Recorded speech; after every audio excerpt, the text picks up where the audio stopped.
reaching out to all the massive on the African continent. And to a good show with your host, low respected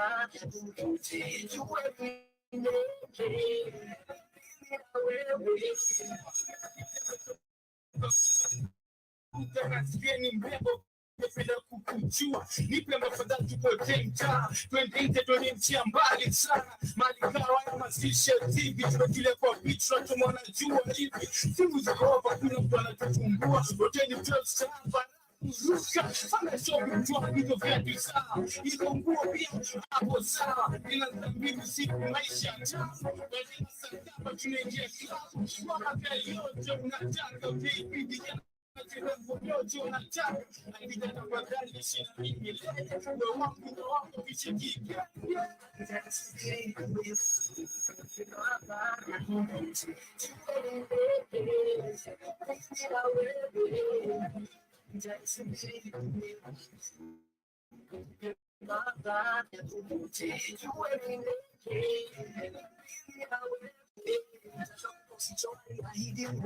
nawe utahisi umebarikiwa toka zamani nimekutamani kama wewe afanya bila mchumba nipe nafasi nimekutamani alijanisubiri wewe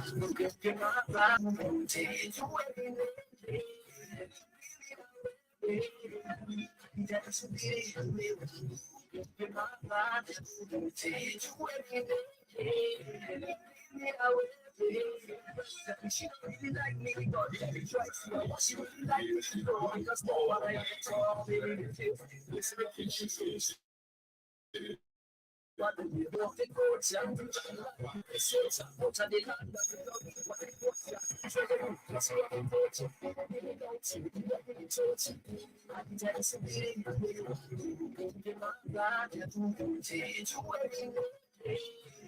Mimi na wewe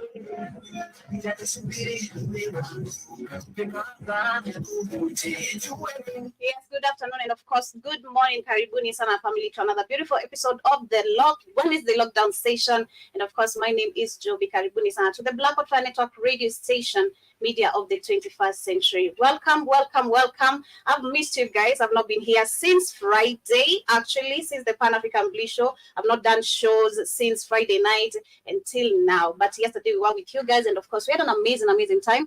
But Karibuni sana. I hope you guys are doing amazing. Hope your week is coming out and turning out amazing with so much positivity, health, and of course peace of mind, which is very important. Welcome to the Wednesday lockdown session, and of course today we shall be having an interesting conversation. I've been checking out on what has been happening on the African continent, and it is chaotic.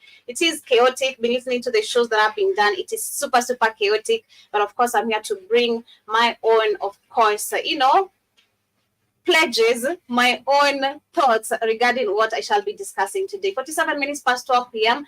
is the time right here in the 254. I don't know what's the time on your end, but a quick shout out to everyone with us on Facebook, on YouTube, on TikTok, on the radio station, on Spotify, those who get to catch the shows on a replay, rather on the, on the podcast form, because on Spotify you get to listen to the show on the podcast form, but you can also listen to us and live stream with us. Also live on Spreaker. We're also live on BitChute, on Rumble. Karibuni sana once again. My name is Joby.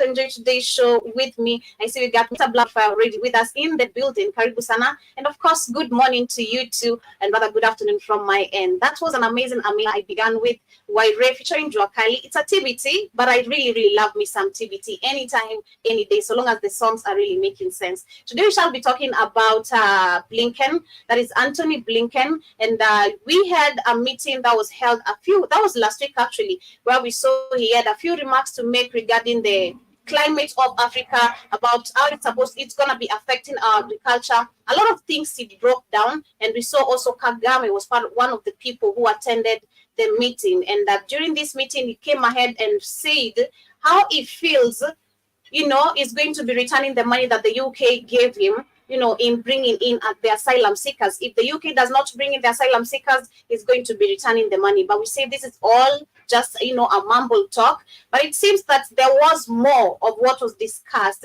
on this. It was, I think, the AFCON, if I'm not wrong. Let me recall that very correctly. I think the AFCON meeting, if I can remember very, very well, in Davos.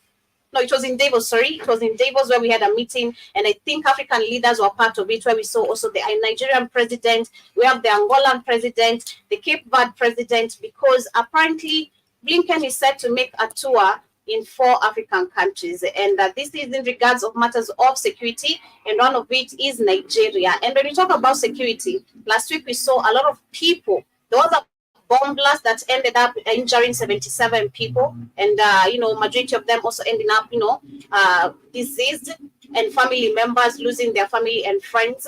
And we also saw during that week that there was a kidnapping that also did happen. But what we saw that Tinubu did is come and say that when it comes to security, we need to educate our people on how to curb issues of kidnapping.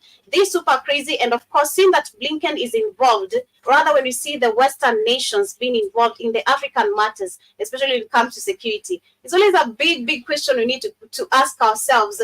How is it that right now Burkina Faso, Niger, and Mali have said no after saying that there's nothing that have happened for decades? Same that we see the effect in DRC Congo and so many African countries. But that is what we shall be discussing. I shall also be coming back straight away with what is happening in Tanzania. There is supposed to be a protest that is supposed to be held today. And this is something when we had our very late Pan-Africanist leader, John Magufuli, from the 255. He did actually ban these issues of, political rallies. But it seems that, now Samia Suluhu did open the doors in so many ways when she came into presidency. She did open, or rather did actually return a lot of policies back in the system that were banned. One of them is some journalists who are banned for talking, lies about the Tanzanian, that is the Tanzania. And also we had so many medias which were shut down. Journalists were, shut down, medias were shut down, and a lot of things did happen, including also political rallies. But right now, it's so crazy to see that right now, the positions of Tanzania are saying that Magufuli was stifling dissent. And I'll be reading to you what stifling dissent means, which is super, super crazy and super heavy. And also we'll be talking about what is happening in also still Tanzania and Kenya. We have an outbreak of the red eye disease, and I've been hearing this being spoken about or discussed majorly on the Vibe Show, and I want to give a little hint about my thoughts on it, and of course give you also some tips on what you need to check on, especially when it comes to washing your hands and safety, and also the signs and symptoms, because I've just done a few little bit of research before we get to see what the WHO is going to be telling us, and we shall be talking much more deeper about it. Karibu sana Kit, also right here on TikTok. I see you. Shout out to you also Tiki Mapesa. Karibu sana. Good afternoon to you Kit. Karibu sana. I also see Tiki Mapesa anasema mkwe locked sign TV. For 20 leo niko live. Okay, we shall try and check it out, but thank you so much for checking in on the Black Hot Fire Network radio station. Back to the music. I'll be coming back with the quote of the day, and of course this is by the one and only Spirit the Storyteller featuring Ben Soul. I'll be coming back with the quote of the day and much more of what is happening in the African continent. Enjoy.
The Wednesday lockdown session. Costa Ribuni once again. All are doing amazing. Good morning, good afternoon once again.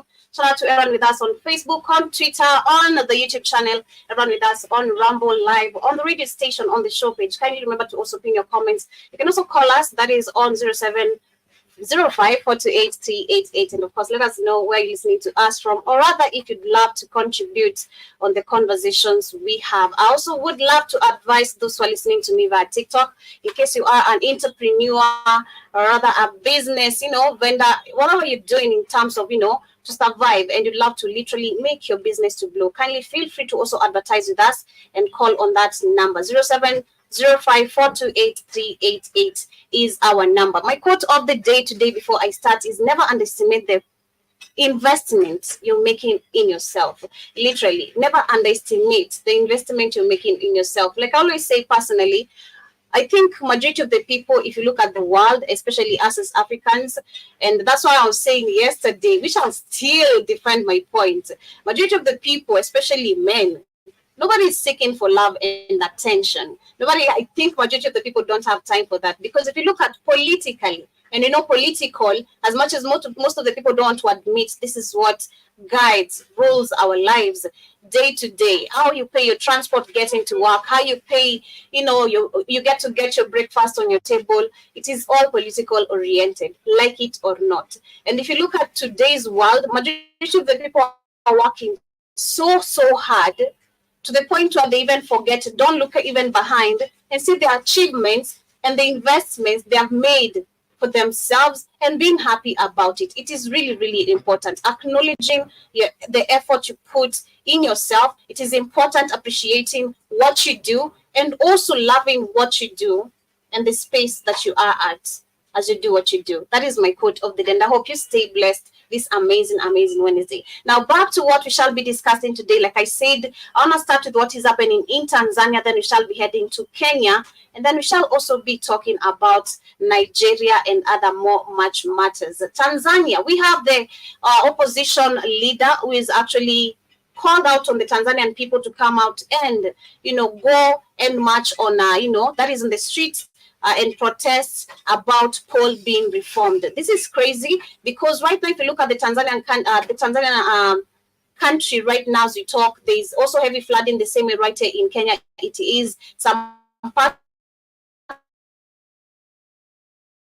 of this, some parts of Tanzania are heavily. People are being carried away. Houses, we've seen them being carried away. People, cars, and everything. And right now, what the government should be focusing on, which we know, actually having, and since Samia Suluhu came into power, was installed into power. Let's correct that.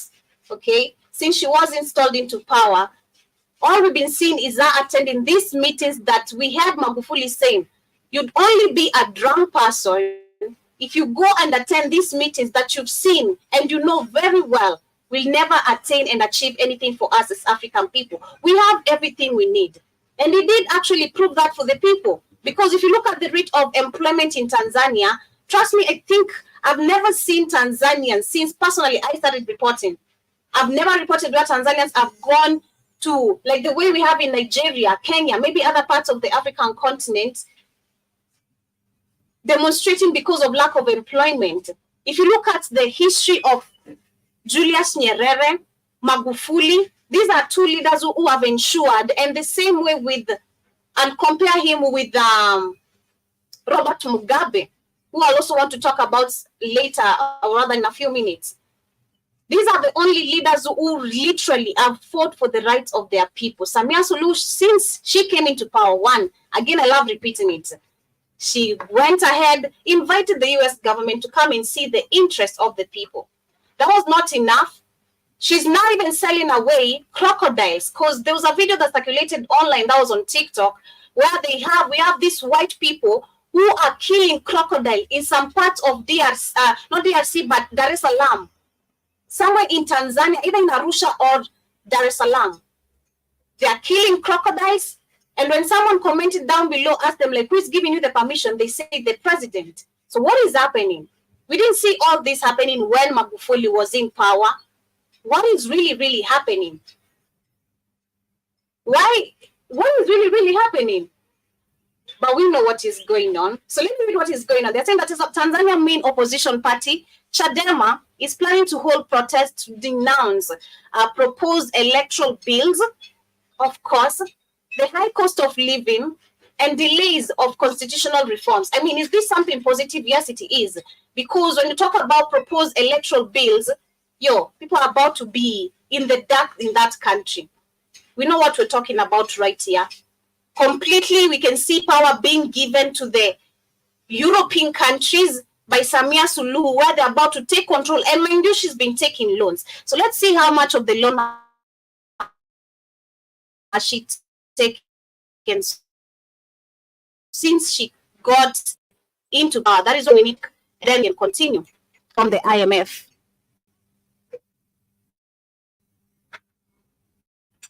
Okay, then how much loan has Tanzania taken from the IMF? Okay, Tanzania authorities have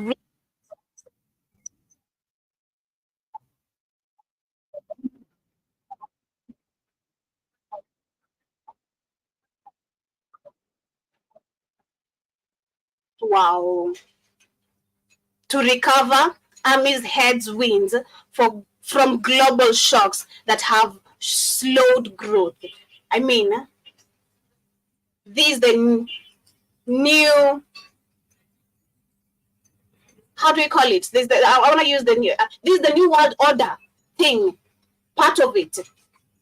We never saw any. I don't remember when Magufuli was in power where we had an agreement between the IMF and Tanzania doing 1, 2, 3 things. So if there is a protest being called out because of electoral bills being risen high, yes, the cost of living it's literally hectic in every African country. We were just making a joke yesterday, and this conversation got very serious right here on TikTok, on the culture show, where it's crazy. We thought you as a tenant, you're literally working your ass so hard, and pardon my language, you're working so hard to escape the paying the rent whole thing, but it's getting super, super hectic to the point where we're seeing landlords now are even more broke than we expect them to be. Because have you seen what is happening with the landlords? Have you seen to the point where they're chopping others' fingers? Like, I have to chop your fingers because you didn't pay me rent. How broke are you? It is crazy. The cost of living is super crazy everywhere. But yes, they are protesting because of the proposed electoral bills, the high cost of living, and delays of constitutional reforms. Police have allowed the party to hold the march in the commercial city of Dar es Salaam but warned against violence and incitement. The local media did give this report. Chadema said the permission was granted following an agreement with the police to allow peaceful demonstration. And the party said it would lead the protest on Wednesday to pressure the government to carry out reforms ahead of next year's general election.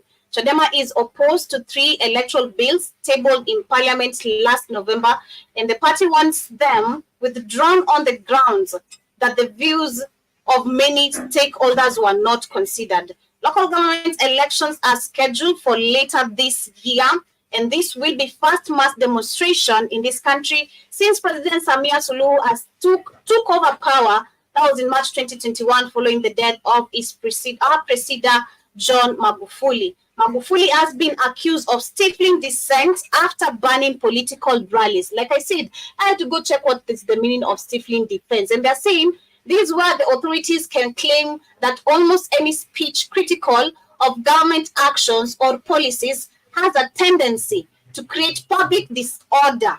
If I look at this, the disorder that is being created is every time when we have demonstration, while we have officials who have been given their job to do and deliver, and just have a simple meeting like adults who are supposed to come and deliver everything correctly. But no, not our selected leaders.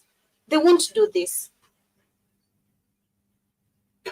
This to create disorder, public disorder, because it arouses dissatisfaction among the populace and use of law to silence critics and stifle dissent. What? This is crazy. But I see some comments on TikTok. Shout out to Smiley Joy. Nice to see you. Hi, you. And also say, hey, nice radio. Thank you so much. And nice to see you back. And also see Kid says he refused to take those loans. Exactly. He said if you are to go take these loans, attend these meetings, you must be a drunk. You must be literally very drunk for you to go sign on any of these deals. But of course, it seems like he was talking about someone who was behind him, the vice president. She was coming to do this, and that's why they got rid of him. Because every African country has to be literally dependent. I think Katie has explained this very, very well some time back in majority of our shows. We've been kept on debt to keep on relying on these people. Africa, we have everything. But it's crazy how when you put in these organizations like AGOA, I don't know, African Union, all these bullshit created organizations, because they are. We think we're benefiting just because we're getting free trade deals, free import exportation deals, but there's nothing you're getting out of this. You give away the real raw materials, the resources, but what do you get? Some piece of papers, and in terms of loans, with dictatorship under it. That is the funny part. With rules and regulations, how you should use the money, and that's not even it. Now comes to the corrupt leaders. They pocket some of it. Not even it's heavy on it. It is crazy and amazing, trust me. It is crazy and amazing. Politics in Africa is really, really crazy and amazing. I also see Kid says, damn, Joby, come on, that's crazy. It is crazy. I'll send you the I'll look for the story and I'll send it to you. Where the landlord was arrested because he chopped the tenants, I think it was a finger. And he was arrested because this guy delayed to pay the rent. Yesterday we were discussing, which we saw so many people very mad right here on TikTok because of a woman, roofs being taken off. And she has kids, mind it is raining very heavy. I mean, who is to blame to this point where we can see how the economy is soaring so bad? Where do our taxes apply? Where is the money we are being funded, we taking from the IMF, the World Bank, same thing? Where is it applying? And why do we take loans? That's the question number one. While you have everything. Keith also says that that's because the Europeans are buying up the electricity companies. Exactly. That is what they're doing right now. Shout out to Robert Wellesley. Nice to see you. Robert Kello, nice to see you. Also see Roderick Kialo. Nice to see you. I also see Keith says, I like I told you, democracy do not allow foreigners to own your essentials.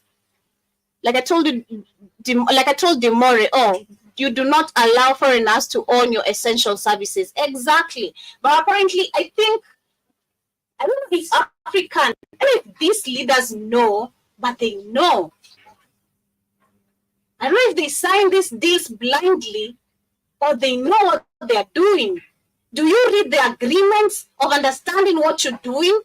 Don't you care about your own space as well? Because when you're selling out a country, this actually means you're selling even your own goddamn space. Because the moment I own 98% of your land, I mean, what is 2%? So far, we know even Kenya, not even Kenya, so many African countries. And again, big shout out to Robert Mugabe. This is the only African leader who is so fighting so hard, standing so hard for the Namibians. And he even literally went ahead and spoke on behalf of the rest of the African countries. But you know, the fact that the white people do not even have, let me tell you, these people have the audacity and the nerve, you know. Oh, we need some reparations because our lands have been taken away. And shout out to you, kids, for sharing that video you shared in the morning. The same thing. We've been fighting for our space for the longest time. Just because of these deals that were signed and keep on being signed by the so-called leaders. It is super, super crazy. And I also see Kit, you're saying, of course, Joby, they know. And you're saying that not Namibia, Joby, Zimbabwe. Is it Zimbabwe? Yeah. Zimbabwe, yeah. I'm confused. I always confuse Namibia, Zimbabwe, and Zambia. Trust me. I do confuse those three. Excuse me. Those three. So bad. Is it Zimbabwe? Let me confirm that. I just have to check to keep my instincts clear. Well, we are totally opposed to the concept. Yeah. Yep. Zimbabwe. Yes. Zimbabwe. Yeah. Zimbabwe. I always confuse Zimbabwe, Namibia, and Zambia. But yes, it is Zimbabwe. But it is super crazy. But of course, I'll be updating you guys later on the Africa Update Show to see how the demonstration did go ahead. Was there any incitements that did take place? Any violence that, did take place? Because I'm not saying Tanzania's been violent people. And the fact that we've never had any demonstration since Samia Suluhu, and literally ever since, I don't know, I've never seen or had even Tanzania demonstrating because the country is kept upright. I mean, I'm not saying there's not poverty. People are not poor there.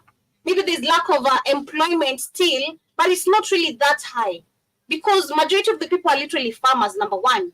The moment you can grow your own food, there's nothing you can't do. The moment you can literally generate your own and find a way to generate your own income, you're good to go. So I'll be updating you and, of course, checking on what is happening on that matter later on tonight. But moving on, I want to talk about, of course, the still Tanzania-Kenya issue, what is happening with the outbreak of the red eye disease. And they're calling it the conjunctivitis. There's a conjunctivitis outbreak that has hit the coastal region of Kenya. And they're saying that the health authorities in the coastal parts of Kenya are investigating the outbreak of a viral eye infection in the region.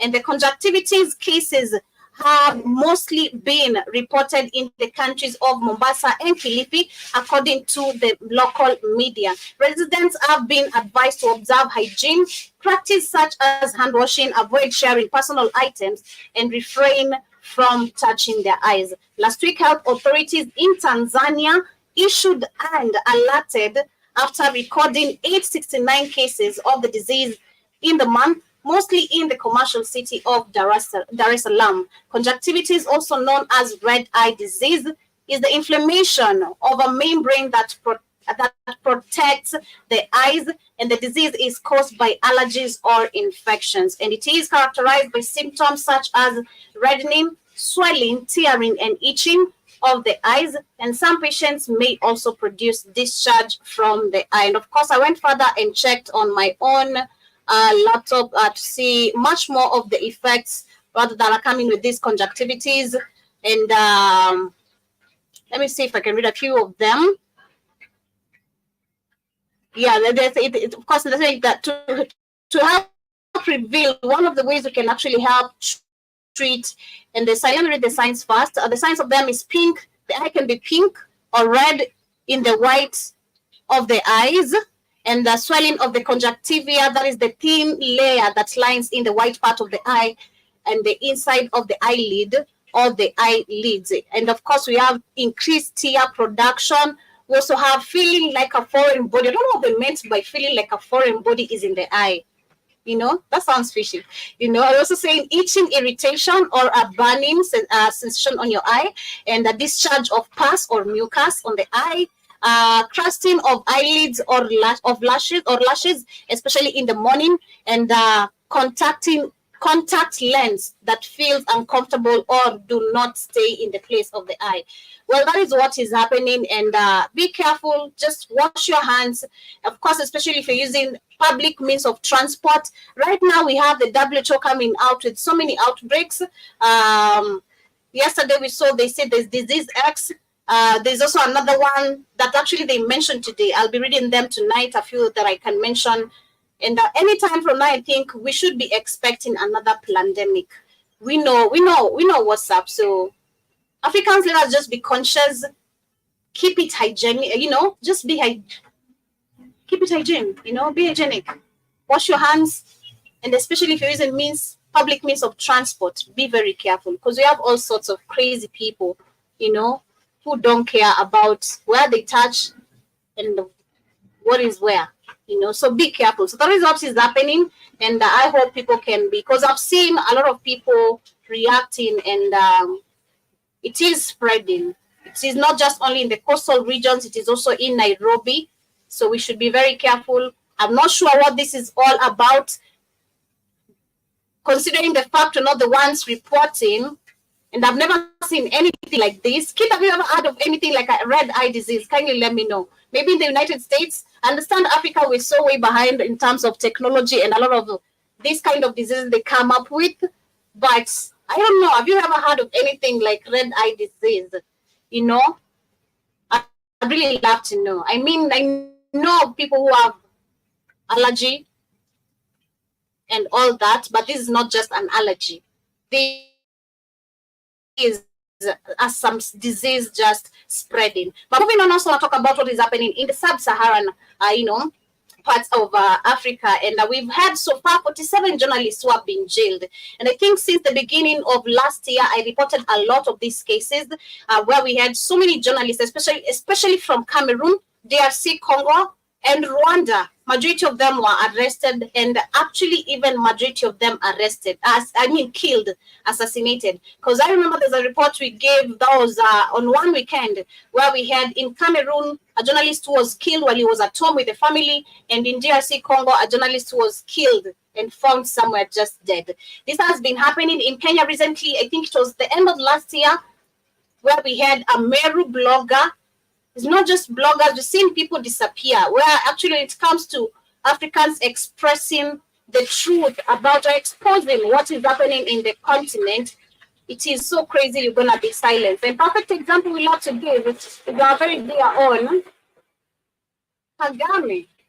We've seen him going actually even to the extent of South Africa hunting down a journalist who said something about his country, which is super, super crazy. And I'll be reading a few things about that. But for now, they're saying that the recent report from the Committee to Protect Journalists paints a bleak picture for sub-Saharan Africa, and the number of incarcerated journalists has been risen from 31 in 2022 to 47. That was by December 1st, 2023. And CPJ ranks Eritrea at the forefront of press freedom violations in Africa, with 16 journalists behind bars, and the country holds the 7th position globally for the longest standing cases of imprisoned journalists without any charges.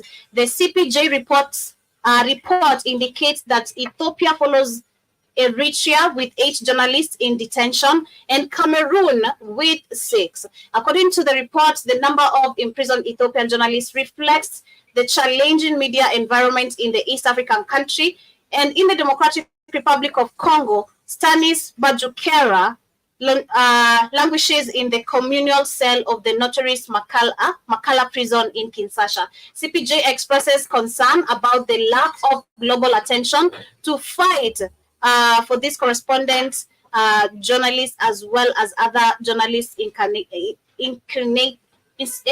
whatever in the prisons. It is super crazy, and this is something that I think Africans should be able to push, not even us as journalists. We should not be able to do this alone without the voice of the people backing us up. Because for me to be able to fight or to get the message to so many people, you need me. You do not actually need to demonstrate as much as we need to. First, trust us, back us up, where you should say journalists need to be given freedom of expression. Let us trust them. And I'm not talking about controlled media.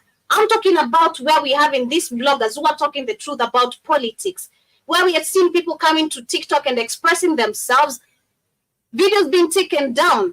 Those are the kind of people we need. Like the Senegalese lady we had who talked about the president, and she was arrested for 2 years just because of saying the people are not being given this and this and this. So we cannot correct the government anymore. So I believe actually the voice should come more from the people. Let them stand with the citizens, the journalists as well, because you cannot expect for us to call the same government to come and protect us while they're the ones who are hunting us down. I don't know who's listening. I don't know who's always watching me, but trust me, I'm always conscious, very conscious. Okay, I'm very conscious. Very conscious, not especially in this continent called Africa. This talking is not allowed. It's not allowed with the minority. The majority is BBC, CNN, CBC or CBS, whatever you want to call them. All those media, Yahoo, and all of them. But the Blackout Fire Network type of us, we're the minority. But that's why we need people to be able to, pay attention to everything we're talking about. From there, understand, how is this affecting your life? Do you feel like you have a right to stand for Blackout Fire Network journalists? Do you have a right to stand for that Meru journalist who was killed? Do you feel like majority of the people should be allowed to express themselves, which is a hell yes? Because I don't know which country, and it is only in Africa, and only in this system that is set up worldwide again, because it's just not only in Africa, worldwide. Talk about the Jews. You as a journalist, you're fired. Or you're going to be found somewhere. You can't talk about the Zionists.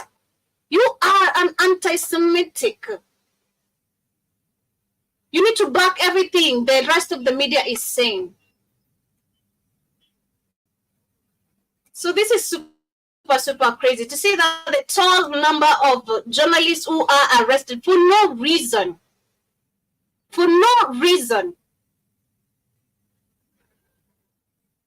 They're just detained. These are people probably who have families, children. Their wives probably worried where they are, because you're also dealing with a system that you might be arrested and your family will never be informed of where you are. You are a missing person in the country, but I mean, you don't control the system. So I do urge, and I hope African people can be able to understand we need each other to form unity. I need you, you need me. We need each other to call out on these puppets. We need to work together. Your voice backs mine. My voice backs yours. You get it? That is what I'm saying. But I don't know what you understand on that. But big up to everyone with us on TikTok. I see we have Jay in the building. Stepper. Shout out to Stacy. Karibuni sana. Let me know how do you feel about the expression, the journalists being detained when it comes to freedom of expression, which I feel like I need you, Steppers. I need you, Stacy. I need you, Jay. I need you, Keith. I need everyone right here. I need you, Joshua. I need everyone to be able to back up journalists who are being killed, for me to be able to talk about the cost of living, for us to be able to impeach this president. We need voices being raised. We need so many of you. Shout out to Isaiah. Thank you so much for tapping the screen. And of course, karibu sana. But moving on, before I get into the main topic of what kind of tour is about, I want to talk about 17 African countries which are supposed to hold election this year. And also that of the continent, let's have a look at the potential of the reformations in the few countries. One of them, let me just read a few of the countries that are supposed to actually hold elections. That is this year. We have Tunisia, we have Algeria, we have Chad, we have South Sudan, we have Rwanda, Kagame. He said the people love him, remember? We have Comoros, we have Mauritius, we have Mozambique, we have Botswana, we have Namibia, South Africa, hello. We also have Togo, Ghana, Chad to Burkina Faso as well. We have Mali, we have, I think I read of Algeria, we have Mauritania, Senegal, and Guinea-Bissau. We have 17 African countries that are supposed to hold elections this year. But let me give you just a few details about 4 of them. South Africa being one of them. In South Africa, the African National Congress looks like to lose its majority of the first time in the country post-independence history. Issues such as unemployment, load shedding, and economic inequality are likely to turn away previously loyal voters. I mean, should people even turn out to vote? That is always number one question when I see elections in every African country. Should we always turn out to vote? Because what have the elections years and years done for us? We're talking about neocolonialism right now, which we're fighting so hard. The Chinese, the Indians taking over our markets. But how is it that turning out on the polls every time is going to change anything for the African people? Look at DRC Congo, perfect example. Held elections, that was on 10th of December, which took time for them to declare the winner, as always in every African country. But they returned the same person. You know, they're saying that the MAC might find itself forced to enter into a coalition either with the Pan-Africanist and Marxist Leninist economic freedom fighters led by Julius Malema, or the white-dominated Democratic Alliance favored by the South Africa big business. With elections slated, that is by February 25th, Senegal main presidential contender Ousmane Sonko, if I'm pronouncing his name correctly, seems to be absent from the ballot. The 49-year-old former tax inspector has been entangled in a series of legal battles. As his popularity rose among Senegalese voters, a back and forth in Senegal courts has seen the Supreme Court reverse an earlier tribunal ruling, giving him the green light to run. Is it going to lead correctly? We can say that for now. In Burkina Faso, elections might be delayed. The transitional leader, Captain Ibrahim Traoré, gave the recovery of territorial integrity as a precedent in order to guarantee democracy. Currently, Ouagadougou controls 65% of the country's territory, with 35% in insurgent hands. 2 million Burkinabe citizens have been displaced by territory attacks. And of course, we've seen Ibrahim Traoré working so hard to change the situation in the country. So if they delay the elections, it does make sense, because there's no way you can hold an elections what Congo did in a country that has no peace. You need to ensure people are okay, satisfied, then let the people make a decision from there. But there's nothing that has happened in the country, but you want us to be able to pick multiple leaders who's going to do what? Are you crazy?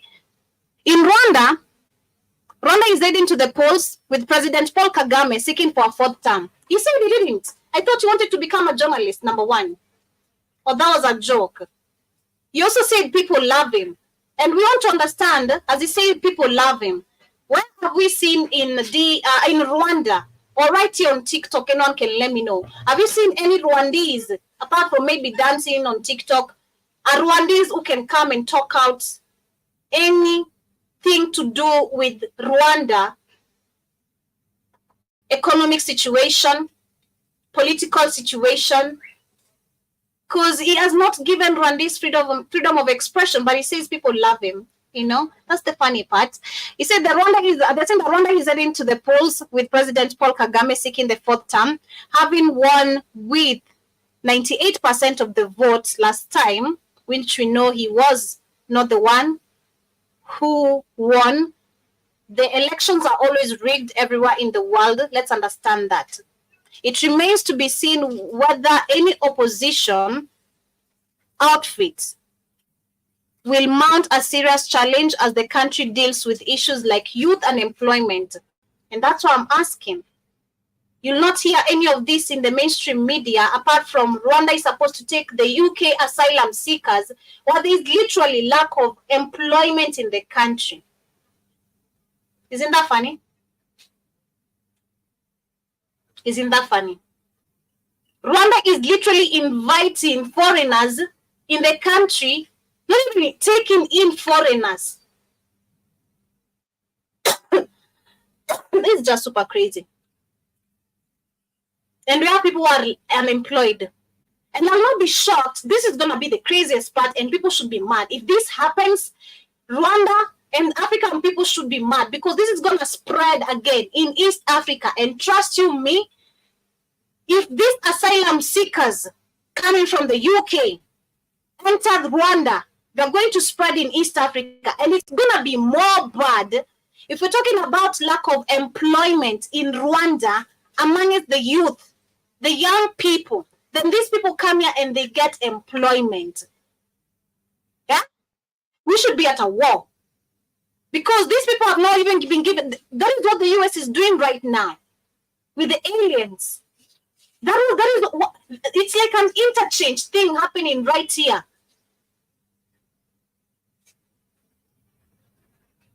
This is crazy.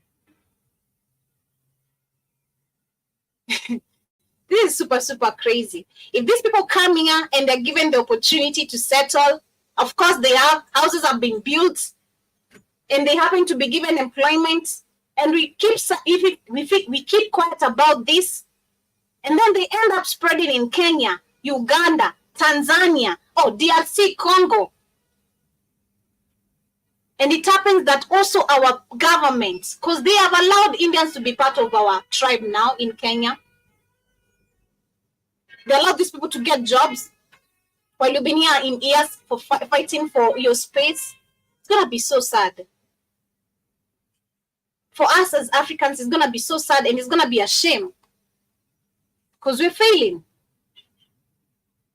And we're depending on people who are failing us. So they're dealing with issues like unemployment, poverty, which is rarely talked about, because the city is really well furnished. Let's call it furnished. Yeah?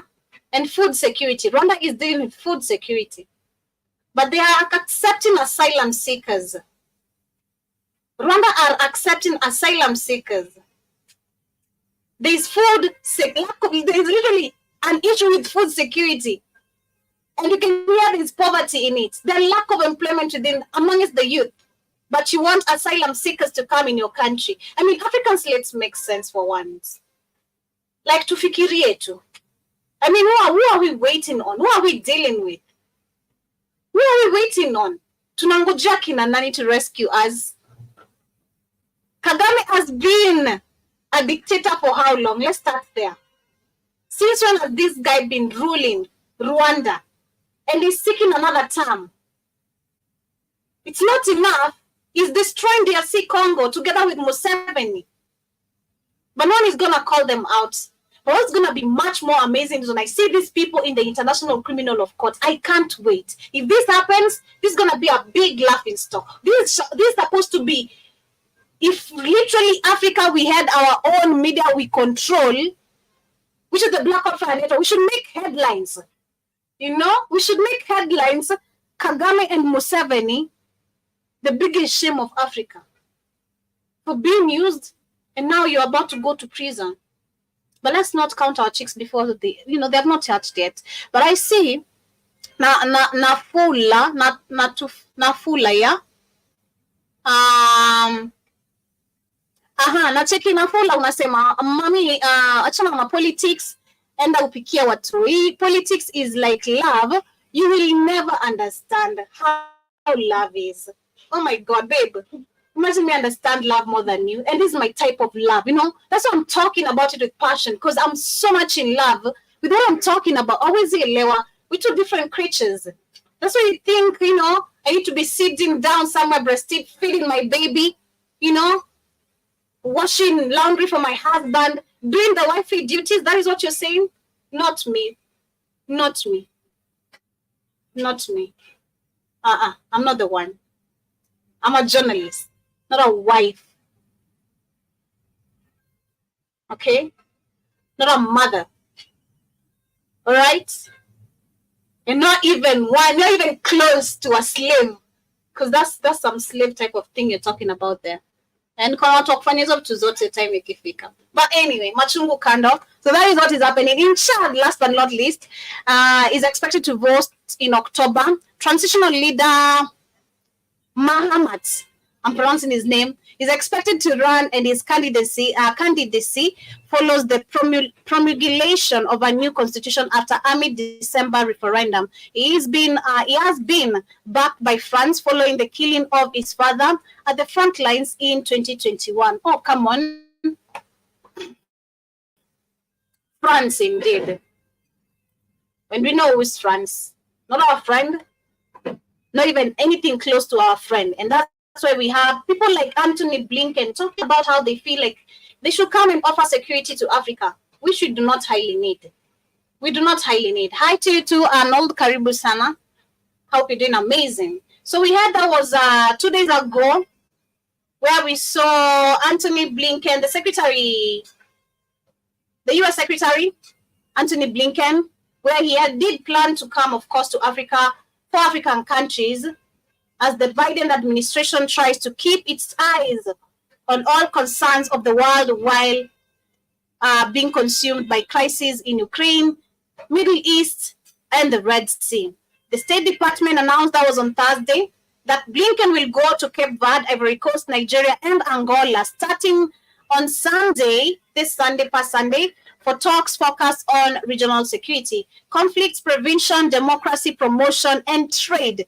Nigeria is West Africa regional heavyweight and plays a major role in security issues, especially those involving Islamic extreme violence in Sahel and vast arid expanse south of the Sahara Desert. I mean, we know what's up. We know what's up. And that's why I'm going to take you back to last week's story, which I discussed, where we saw 77 people being injured in a bomb blast in Nigeria. The cause of it, of course, nobody said. I can't remember the media informing us the cause of this bomb blast, what really happened. But we know it is still the same Islamist, group that are being blamed. Who is funding the Islamist group? It takes us back to the same discussion over and over again. Who is funding all these projects? I mean, Nigeria is broke. Majority and a big percentage of the people are literally unemployed. I mean, have you seen Nigerians where you are right now in Jamaica, in Uganda, in Congo? There's a Nigerian somewhere, and they're trying to scam someone. They're trying to get a job as well. They're trying to get these fake certificates from Kenya, from Uganda, because we saw the Nigerian government coming out and banning the authorization of giving out of certificates from Kenya and Uganda, because majority of them are fake. And why is this happening? Because of the system. Because we have people who are going to take the right steps to go to school. The first year, the second year. Katie. We have people who are going to go to school the first year, the second year, the third year, the fourth year. Get your degree, get your master's, get your PhD, but you get a dropout, who's going to become your leader? And then they start borrowing money from the IMF, the World Bank, and the next minute, the country is going to sell some state companies because we know we can no longer be able to take care of this and this and this, not giving you even the statistics of what is happening on the ground. So question is, 77 people are injured. There was a mass kidnapping of so many people. We've seen mass kidnappings of students. And I love referring back again to Buhari when he was once on a vacation. And we had a number of students who were kidnapped just near to where Buhari was having a vacation. And I'm like, how is it that our president's premises is just less secured like that, to the point where people can be affected? People can, to the point where people can be affected? There's no security where the president premises is? It doesn't make sense. So this is a big joke. And shout out to and big up to the 4 African countries. That is Nigeria, Angola, Ivory Coast, and Cape Verde. Whatever all these discussions they're going to deal with, we know there's no way we're going to see any change. Until Africa we realize we have no friends and stop cooperating with France, with the British, with the Portuguese, China, Indians, Russians, because we're not sure what Russia wants. Because I see Ukraine in the building. Yeah? We don't know what Russia wants. So we need to be conscious and understand unity is much needed. Let's go back to where we had people like, Patrice Lumumba, Robert Mugabe, John Magufuli, leaders who stood for Africa and really, really meant it. And again, Africa will not be let go just like that without a war. That is my closing remarks. And that has been my show of the day. As we expect 17 African countries to literally go under, or rather go for an election this year, let us also expect that there's nothing that is going to change. So long as we have these borders, so long as we don't understand Africa, we need each other. And so long as we don't control anything so far, we've not let go of all the partnership, the cooperation deals, everything we've signed to avoid our properties, our assets being taken away from us, then we have a long way to go. And that is my closing remarks of the day.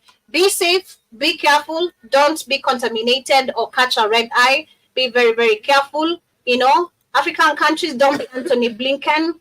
We need to restore our own democracy. If we go only Niger, Burkina Faso, and Mali way, the rest is a joke. And until that, much love. Asante sana to everyone who has been with me. Thank you so much, Akadelia. Thank you so for tapping the screen. Shout out to Jay for being with me since the beginning. Shout out to Key. Shout out to Kolo in the house. And shout out to also Ubs Abli. Come on, pronounce correctly. Thank you so much. Asante sana. See you guys later on the Tubonge show. And of course, have an amazing, lovely morning, afternoon, evening, whatever the time is on your end. I sign out. Windy Springs Water Refill Station quench your thirst a sustainable way with Windy Springs Water Station. Are you in search of pure, refreshing drinking water that's both convenient and affordable? Look no further than Windy Springs Water. You gotta go to destination for premium purified drinking water. Call 0742-143869 to stay hydrated. 0742-143869 to stay hydrated. Located in the heart of Everett Center, opposite Quickmart Supermarket, Windy Springs offers variety of sizes to fit your hydration needs. Choose from 500 milliliters, 1 liter, 5 liters, 18.9 liters, and 20 liters available to refill at an incredible price of just 250 shillings. That's not all. Experience the convenience of doorstep deliveries. Just call 0742-143869 and Windy Springs will bring the freshness of pure drinking water right to your doorstep absolutely for free. Planning an event or a wedding, Windy Springs caters to all occasions. Ensure your guests are staying hydrated with our quality purified water, making your special day even more memorable, call 07214 Stay refreshed, stay healthy with Windy Springs water. Visit us today at Everest Ngatarungai and stay hydrated.